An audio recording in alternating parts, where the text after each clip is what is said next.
Sebelum lanjut ke videonya, Mimin mau ucapin terima kasih buat Jaja 19 atas dukungannya, yang bilang, lanjut terus Min, semangat bikin konten, 10 Kaisar Agung. Oke, pasti Mimin lanjut sampai mentok. Oke, langsung saja kita menuju alur ceritanya.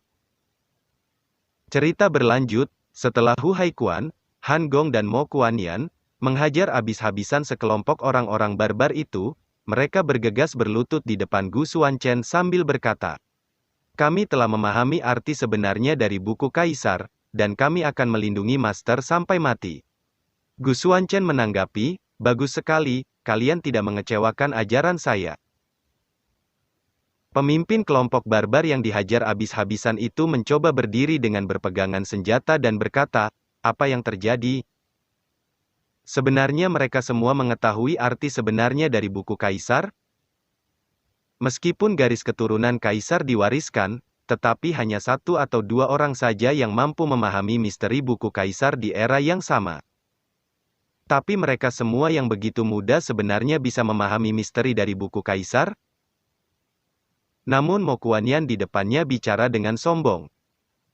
"Tuan, aku telah mempermalukanmu, baik kakak senior Han maupun Patriark Hu, bisa mengalahkan lawan dengan 1 gerakan, tapi aku menggunakan 2 gerakan." Mendengar itu sontak membuat harga dirinya terasa diinjak-injak, dalam hatinya ia berkata, "Kamu mengatakan kamu malu, ini jelas menghina harga diriku. Kamu membunuh hanya menggunakan 2 serangan, bukankah itu cukup bagus?" Lalu ia berteriak ke atas, "Nona Qin, semuanya telah memahami arti sebenarnya dari buku Kaisar, kami tidak bisa mengalahkan mereka, tolong bantu kami. Setelah itu saya akan memberikan 60% harta dari reruntuhan kuno untuk keluarga Qinmu." Kelompok Gu Xuanchen bergegas melirik ke atas batu, dan mendapati seorang wanita yang duduk di atas batu. Dia adalah Qin Su, keturunan keluarga Qin. Ia berkata, "Tidak masalah, tapi aku mau 90% harta reruntuhan. Kalahkan mereka akan ku berikan 90% harta reruntuhan. Akan segera kulakukan." Lalu ia mengambil pedang dari punggungnya, pedang itu diselimuti aura keemasan. Gu Xuanchen hanya melihatnya dengan tatapan serius, aura dari pedang itu semakin membesar, dan ia berkata, "Bersiaplah menerima seranganku." Melihat itu Hu Haikuan berkata, ini adalah pedang Kaisar." Mo Kuanyan di sampingnya bertanya, "Pedang Kaisar, apa itu?" Ia menjelaskan, pedang Kaisar adalah senjata yang sangat mematikan. Pedang Kaisar itu sendiri adalah barang yang luar biasa, yang telah mengikuti Kaisar Wu selama bertahun-tahun, dan telah dirawat dengan energi dan darah Kaisar Wu. Kekuatan di dalamnya melampaui imajinasi siapapun. Dan Han Gong berniat bergerak maju sambil berkata, "Aku akan mengambil pedang itu." Namun Hu Haikuan menghentikannya, "Jangan, pedang Kaisar berbeda dengan buku Kaisar, yang siapapun yang memiliki bakat dapat mempraktekkannya. Tetapi pedang Kaisar dipupuk oleh Qi dan darah Kaisar Wu, oleh karena itu ia memiliki kesombongan yang luar biasa, bahkan keturunan Kaisar Wu tidak akan mudah menundukkannya. Jika kamu tidak berhati-hati kamu akan dibunuh oleh pedang Kaisar. Sekarang setelah kalian tahu betapa hebatnya gadis ini, kalian masih berani berdiam diri di situ, segera keluar." Gu Xuanchen bertanya, "Apa kamu keturunan Qin Tian?" Sambil menghunuskan pedangnya ke arah Gu Xuanchen, Qin Su berteriak, "Memang kamu berpengetahuan. Tapi beraninya kamu memanggil leluhurku dengan namanya, itu tidak sopan." Lalu ia menebaskan pedangnya ke arah kelompok Gu Xuanchen, yang membuat mereka semua terkejut. "Apa ruang dimensi retak? Apa kalian takut?" Lalu ia duduk di atas batu mengamati kelompok Gu Xuanchen, namun Gu Xuanchen dengan santai memanggil pedangnya, "Xiao Jin, kemarilah." Pedang di tangan Qin Su bergegas terbang menuju Gu Xuanchen yang membuat ia seketika terkejut. Dia mencoba menahannya, namun pedang itu menyerangnya hingga ia terjatuh di atas batu. Pedang itu terbang melewati Hu Haikuan, Mo Kuanyan dan Han Gong, dan berhenti di tangan Gu Xuanchen, yang membuat mereka seketika terkejut. Ia mengamati pedang Kaisar itu, dan retakan dimensi perlahan menghilang. Melihat itu pemimpin kelompok barbar berkata, "Ada apa dengan pedang Kaisar Nona Qin? Kenapa bisa diambil paksa olehnya?" Qin Su mengambil 2 tetes darahnya, dan melemparkan ke arah pedang Kaisar, untuk memanggilnya kembali dengan panggilan darah. Namun dia terkena serangan balik dari pedang Kaisar yang membuat ia memuntahkan seteguk darah dan jatuh dari atas batu.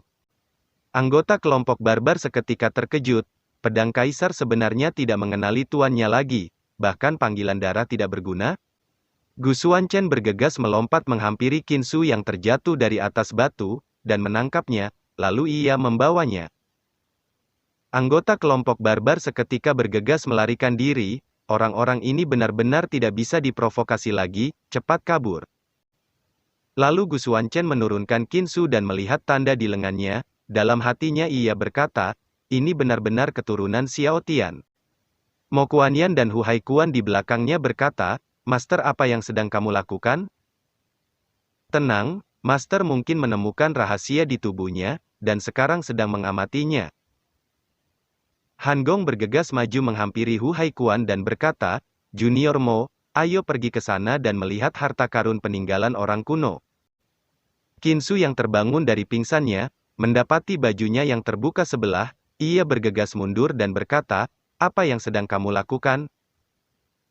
Jika kamu ingin membunuhku, bunuh saja, jangan harap aku akan memberikan tubuhku.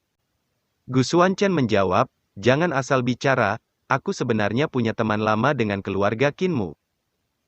Lalu ia mengambil pedang Kaisar dan menggunakan seni pedang di depannya.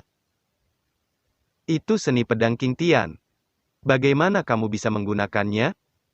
Namun baju Qin Su seketika robek karena hembusan energi dari teknik pedang yang digunakan Gu Xuanchen.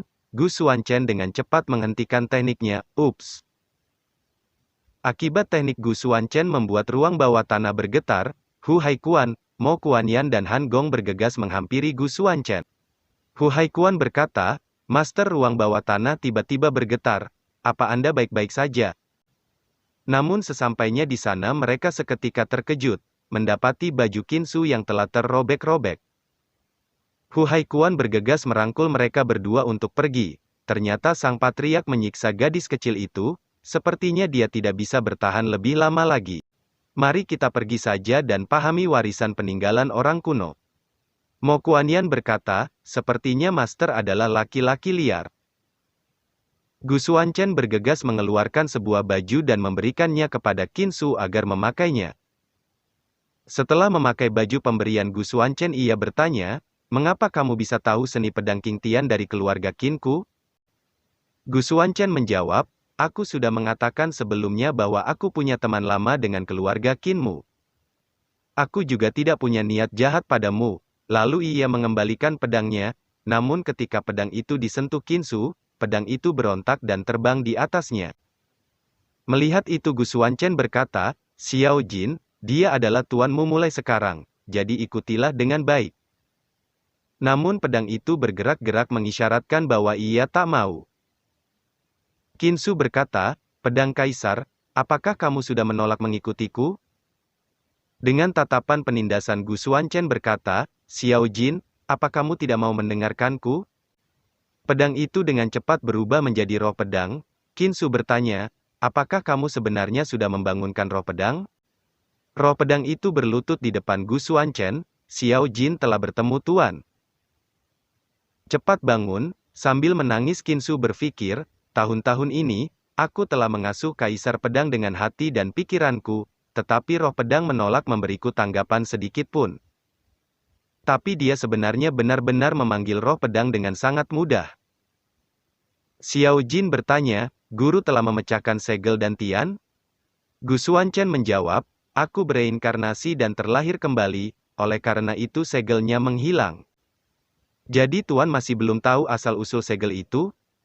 Lalu Xiao Jin menjelaskan, Kaisar Pedang King Tian meninggalkanku di dunia ini hanya untuk memintaku mengingatkan Anda. Saat itu, aku memasuki tempat suci dengan Kaisar Pedang, tetapi di lorong luar angkasa menuju tempat suci, Kaisar Pedang menemukan bahwa ada batasan terhadap Anda di mana-mana di tempat itu. Orang yang memasang segel ini untuk Tuan saat itu kemungkinan besar berhubungan dengan orang-orang di tempat suci. Kaisar Pedang memberanikan diri untuk menyelidiki dengan hati-hati. Dan menemukan bahwa di seluruh tempat menuju alam suci, ada batasan seperti itu di ribuan dunia kecil, tidak peduli dunia mana saja. Pada saat itu, Kaisar Pedang tidak punya waktu untuk menyelidikinya, karena dia ditarik kembali ke dalam alam suci oleh kekuatan hukum. Kaisar Pedang yakin bahwa Tuan tidak mati, jadi pada saat terakhir, dia mengirimku kembali ke benua Qingyun dengan kekuatan spiritual yang besar, hanya untuk memberitahukanmu tentang masalah ini. Dalam hati Gu Xuanchen ia berkata, meskipun segel akan diangkat dengan reinkarnasi dalam kehidupan ini, saya masih memiliki banyak keraguan. Dari mana segel kehidupan sebelumnya berasal? Ini benar-benar tidak tampak seperti kekuatan yang dimiliki benua Qingyun. Xiao Jin melanjutkan penjelasannya, juga, Kaisar Pedang meminta saya untuk mengingatkan Anda bahwa mungkin 7 sekte kuno akan memiliki petunjuk tentang segel ini. Gu Xuanchen seketika terkejut, 7 sekte besar kuno. Itu benar. 7 sekte kuno itu misterius dan keberadaan khusus diturunkan dari zaman kuno. Selama ribuan tahun, ada orang yang mencoba mencari tahu rahasia sekte kuno, tetapi pada akhirnya mereka semua mati. Kalau tidak menghilang entah kemana. Sambil mengeluarkan pagoda Gu Xuanchen berkata, 7 sekte kuno mungkin misteri dari dunia. Tapi aku tahu bahwa sekte pedang surgawi, salah satu dari 7 sekte kuno, berada di hutan 10.000 binatang tidak jauh dari kota Ruixia. Apa, Tuan, kamu tahu? Lalu Gu Xuanchen memegang kening Xiao Jin, Tuan, apakah ini seni pedang Qingtian yang lengkap? Sambil berbalik Gu Xuanchen berkata, bakat Qinsu terlalu buruk, aku tidak punya waktu untuk mengajarinya perlahan sekarang, kamu bisa mengajarinya perlahan di sisinya di masa depan. Baik Tuan. Sambil berjalan pergi Gu Xuanchen berkata dalam hatinya, menarik, sepertinya musuhku akan muncul ke permukaan. Melihat Gu Xuanchen berjalan pergi Qinsu bertanya, tunggu.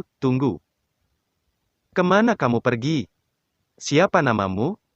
Gu Xuanchen tidak menanggapi pertanyaan Qinsu dan bergegas pergi.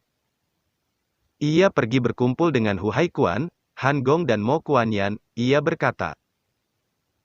Wilayah Qianxia penuh dengan aura, kalian bertiga segera kembali ke sekte, dan memimpin murid-murid lainnya untuk memindahkan sekte ke sini. Aku memiliki beberapa masalah pribadi untuk ditangani, mungkin aku tidak akan kembali ke sekte dalam beberapa hari. Baik Master. Di hutan 10.000 binatang, hutan bambu Tianjian, terlihat Gu Xuanchen berlari menelusuri hutan sambil berkata dalam hatinya. Aura mengambang dari energi spiritual telah menjadi jauh lebih halus, dan bagian depan seharusnya adalah sekte pedang surgawi. Namun tiba-tiba muncul serangan, yang berhasil ditahan Gu Xuanchen dengan pedangnya. Dan ia menghempaskan bambu-bambu kecil yang menuju ke arahnya. Di sekte Tianjian, terlihat Gu Xuanchen di sebuah proyektor cermin, dan ada seseorang yang memantaunya. Anak ini memiliki ilmu pedang yang luar biasa. Mungkin dia seorang master. Dia adalah penatua pengamat. Lingkaran sihir baru saja dibuka, saudaraku Anda mungkin juga melihatnya. Dia adalah penatua penjaga pintu. Daun-daun di tempat Gu Xuanchen membentuk sebuah tapak, sambil memegang pedang di depannya ia berkata, kalau begitu majulah. Dia menggunakan teknik yang memunculkan pedang-pedang keemasan di sisinya. Penatua yang mengamatinya seketika terkejut, itu niat pedang. Gu Xuanchen terbang ke atas dan melesatkan pedang-pedang di sisinya menuju ke arah hutan bambu. Dan membuat hutan bambu hancur seketika. Penatua penjaga pintu bertanya, saudaraku, apa yang harus kita lakukan? Haruskah kita hentikan dia agar tidak masuk? Tidak, keterampilan orang ini tidak dapat diprediksi. Dan dia berani membobol sekte pedang surgawi kita sendirian, jadi kamu tidak boleh menjadikannya musuh secara langsung. Saudaraku, apakah Anda memikirkan sebuah rencana? Strategi saat ini adalah mengubah musuh menjadi teman dan menguji dia 1 atau 2 kali.